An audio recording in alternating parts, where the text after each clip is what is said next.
제가 어제 이제 농어촌 민박업 관련 영상을 좀 자세히 올렸죠. 예, 그래서 의외로 많이들 관심들이 있으시더라고요. 그래서 뭐 개인적으로 연락도 오고 좀 연락들이 오셨는데 제가 이제 유튜브 채널을 보면은 사실 경매 얘기도 하지만은 뭐 에어비앤비 외도민 뭐 농어촌 민박업 얘기도 하고 그리고 그 온라인 쇼핑몰 얘기도 하고 제가 좀 이런저런 좀 다양한 얘기를 하지 않습니까? 예, 그래서 실제로 제가 하고 있는 거고 그리고 뭐 강의도 하고 있고, 예, 그래서 저는 제가 하고 있는 거 위주로만 말씀을 드리니까, 예, 관심 있으신 분들은 영상을 계속 봐주시면 감사하고, 오늘 마침 이제 제가 매일매일 경매 신건이랑 낙찰가를 보는데, 오늘 낙찰된 게 어제 좀 방송한 거, 사례로 쓰기 좋아서 농어촌 민박업 하기 괜찮은 거, 네, 그래서 한번 좀 말씀드리려고 해요. 예, 물건을 보시면은, 음, 인천에 있는 단독주택 강화도에 있습니다. 예, 강화도 하면은 어떤 생각 드시나요? 약간 섬이다. 그리고 강화도를 사실 많이들 안 가시죠? 예, 많이들 안 가시는데 에어비앤비가 의외로 강화도가 굉장히 잘 됩니다. 예, 되게 의외라고 생각하시는 분들도 많으실 거예요. 근데 저는 뭐 강화도 잘 되는 거는 원래 알고 있었고, 예, 그리고 강화도가 의외로 사람들이 굉장히 많아요. 실제로 저도 이제 가끔 가보지만은, 예, 그리고 이런 민박 수요를 조사를 해보면은 의외로 예약도 잘 되고 많은 분들이 옵니다.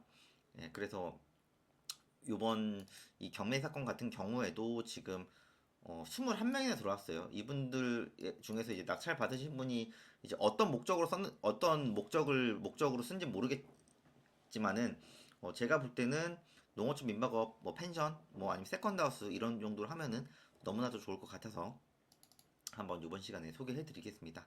자, 강화도에 있는 일단 단독 주택이고요. 사진 보시면 어떠세요? 네, 굉장히 깔끔하고 좋지 않습니까? 네, 주차도 딱 있고 앞에 마당 살짝 있고 그래서 제가 볼 때는 안에 수리할 것도 별로 없어요. 예, 손댈 것도 별로 없거든요. 그래서 제가 볼 때는 너무나 좋다. 2층으로 된 집이고 거실 있고 방 화장실 있고 또 위에 방 3개가 있고 그래서 전반적으로 이런 세컨하우스 이런 농어촌 민박을 하기에는 너무나도 좋다. 이렇게 생각을 하고 그냥 권리분석도 딱히 할 게 없어요. 그래서 그냥 대출 못 갚아서 나온 물건입니다. 그래서 위치를 한번 봐볼게요. 위치. 이 강화도라는 곳이 어, 여기가 이제 강화대교고요. 아래가 이제 초지대교가 있습니다. 그래서 강화도를 가는 길은 위에 강화대교, 아래 초지대교 이렇게 있고요. 지금 강화대교 들어서면 바로 옆쪽에 있는 위치도 괜찮죠. 그래서 강화도를 이제 가보신 분들이 뭐 얼마나 계실지 모르겠지만은 저도 가끔씩 갈 때마다 좀 깜짝 놀라는 게, 야, 의외로 사람이 많다. 그리고 제가 이제 에어비앤비 수요 조사를 해봐도, 야, 의외로 강화도에 이렇게 에어비앤비가 많은데, 이런 펜션들이 많은데, 의외로 장사가 굉장히 잘 되네. 이거를 제가 예전부터 많이 느꼈거든요. 그래서 위치 자체도 좋고, 지금 사진을 한번 봐볼게요. 사진을 한번 봐보면은, 지금 다음 지도가 조금은 더 구석까지 나오니까 우리는 이제 다음 지도로 보면은 그냥 어떻게 보면은 이렇게 세컨다스 원하시는 분들이 가지고 있는 단독 주택들입니다. 그래서 제가 볼 때는 면적도 그렇게 크지 않고 땅이 이제 전체가 85평 중에 건물이 29평입니다. 그래서 면적도 괜찮고 이제 이런 거를 하실 때는 실제로 인허가가 나는지 이런 건 한번 물어보셔야 돼요. 왜냐면은 제가 이제 농어촌 민박업에 대해서도 이런 조건들을 많이 했잖아요. 예. 조건들을 많이 드렸지만은 이 물건이 뭐 여러 가지 뭐가 있어서 또 안 될 수도 있거든요. 네. 안 될 수도 있습니다. 예, 그러면은 왜 안 되는지 이런 거를 지자체에 물어보는 것도 공부입니다. 예.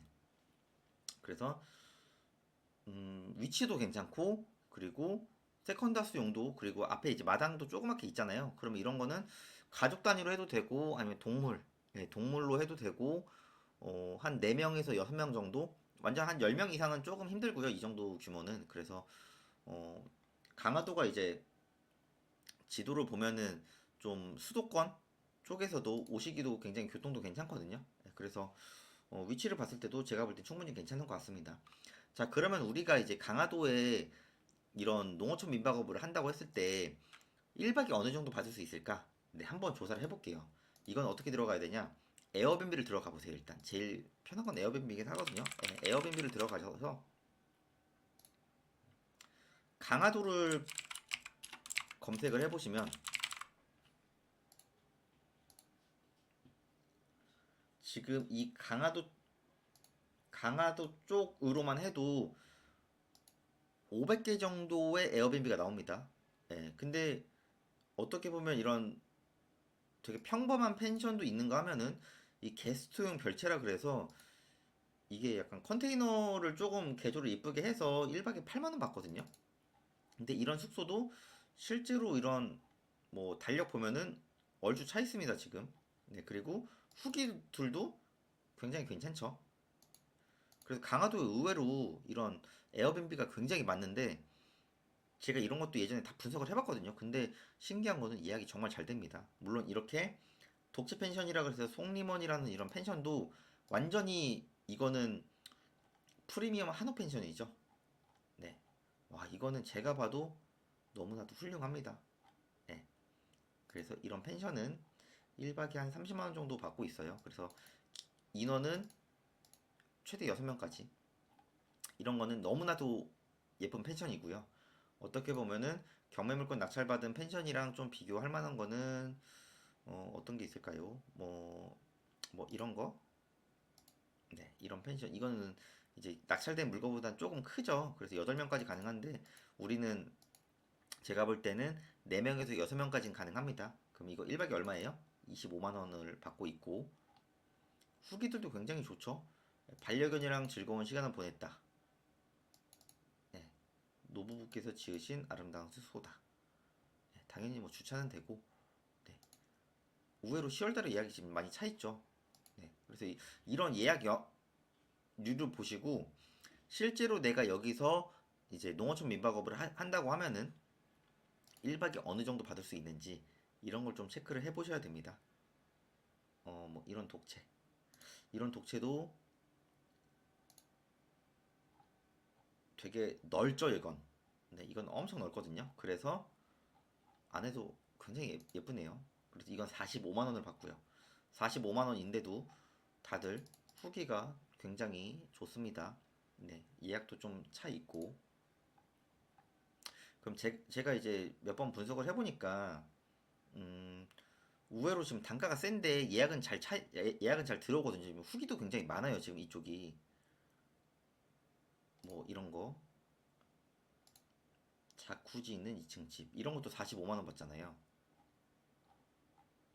그래서 제가 볼 때는 어, 이런 경매 물건을 하면은 한 20에서 25 정도는 받을 수 있거든요. 평일 기준으로. 그럼 주말에는 좀 더 많이 받을 수 있어요. 그러면은 우리가 이제 평일에 한 20에서 25 정도. 지금 전반적으로 지금 강화도 이런 데 보다 숙박비가 굉장히 생각하신 것보다는 좀 세잖아요. 예, 그러면은 주말에는 한 30에서 한 35 정도 받을 겁니다. 조금 더 많이 받으니까. 그러면은 자, 만실이 안 되더라도 30일만 차더라도 지금 거의 한 600에서 700 정도 나오거든요. 그럼 이런 거 이제 공실 조금 나고 하면은 제가 볼 때는 어, 매출 한 500 정도는 나와요. 예, 매출 한 500 정도 나오고, 자, 우리가 지금 이 경매 물건을 만약에 낙찰을 받았다. 그럼 이거 대출 80% 나오거든요. 그럼 1억 9,300에 대출 80% 하면은, 계산을 해볼까요? 1억 9,300에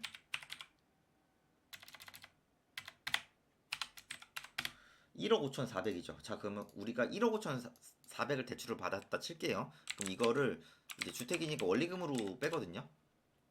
자, 1억 5천, 30년 잡고 4% 잡을게요. 70만 원이죠. 그러면은 지금 매출 500이면은 뭐 원리금 70. 이 정도만 잡으면 되지 않나요? 뭐 기타 뭐 비품 비용 이거 사실 많이 안 나오거든요. 예, 그래서 저라면은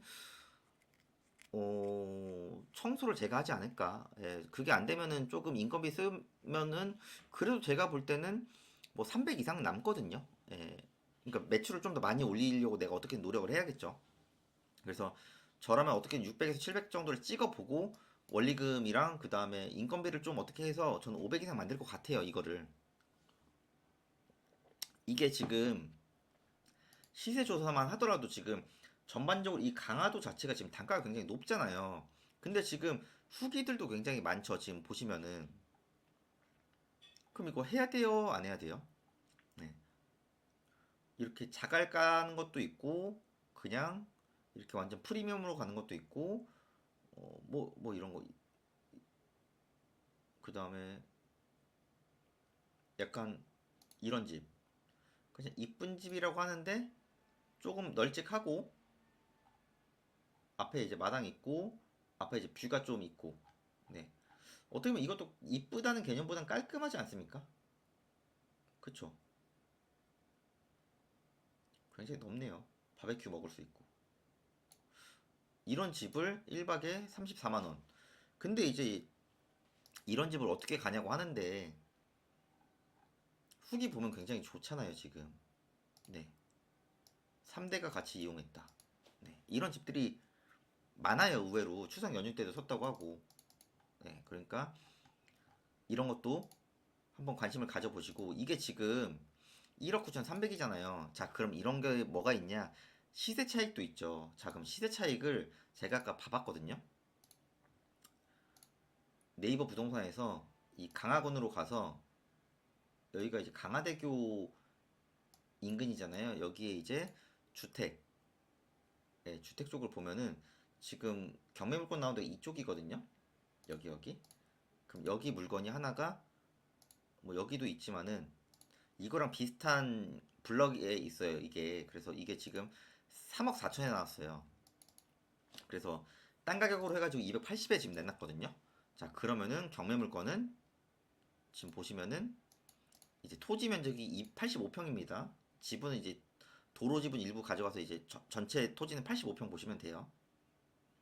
그럼 계산기로 해보는 거죠. 아까 이제 281만 원, 281만 원에 85평. 그럼 2억 3,800이죠. 그러면 경매 낙찰된 것도 한 4천 정도 싸게 받은 거잖아요. 그래서 시세 차익도 있고 이런 강화도 토지 이런 데는 계속 꾸준히 오르고 그리고 이제 연식도 이게 10년 좀 안 됐기 때문에 그렇게 수리할 것도 많이 없어요. 그래서 수리비도 많이 안 나올 거란 말이에요. 그래서 저라면은 이런 데를 한번 도전을 해 보겠습니다. 특히 뭐 인천에 사시는 분들은 이런 거 괜찮지 않습니까? 예. 그리고 이런 거 안 할 때는 우리 가족들 세컨하우스 용도로 쓰고 제가 볼 때 이런 것도 괜찮은 것 같아요. 그러니까 이런 경매 물건을 단독주택이나 이런 거를 계속 보신 다음에 지금 여기도 방 3개 화장실 2개라고 써 있거든요. 주차도 되고. 네. 그래서 좀 경매를 이런 쪽으로 보셔가지고 다들 좀 시세책도 보시면서 좀 저렴하게 구매를 하셨으면 좋겠어요. 예, 이것도 어떻게 보면 미납을 해서 겁나니까 안 들어왔다가 지금 완전 떨어지니까 21명이나 들어왔거든요. 근데 이것도 이거보다 살짝 높게 썼으면은 1억 9천까지는 안 썼을 거예요, 분명히. 예. 그러니까 이런 것도 평소에 꾸준히 보시고 임장도 꾸준히 가셔서 다들 이런 농어촌 민박업, 뭐 외국인 도시 민박업 이런 걸로 또 현금 흐름 좀 많이 만드셨으면 좋겠고 제가 이제 어제랑 어제 농어촌 민박업 좀 전반적으로 설명드렸고 오늘 이제 경매 물건으로 실제로 나라면은 어떻게 이런 물건으로 접근해 보겠다라고 말씀드렸으니까 제가 또 요청이 있으면은 외국인 도시 민박업 얘기도 한번 좀 해보겠습니다. 어떤 기준으로 좀 봐야 되는 건지 제가 또 에어비앤비는 워낙 오래 해가지고 사실 오픈도 많이 해줬고 에어비앤비 할 수 있는 물건은 굉장히 많이 있거든요. 예. 뭐 외도민 막 된다 안 된다 이러는데 외도민도 외도민인데 농어촌 민박업도 이렇게 해보는 것도 저는 개인적으로 추천드립니다. 네, 그래서 경매로 접근하면은 충분히 싸게 낙찰 받으니까 다들 좀 이런 식으로도 접근해 보시는 건 어떨까? 네, 그래서 저는 추천드리기 때문에 한번 영상으로 찍어봤습니다. 네, 영상 내용 괜찮았으면은 네, 좋아요랑 구독도 부탁드리겠습니다.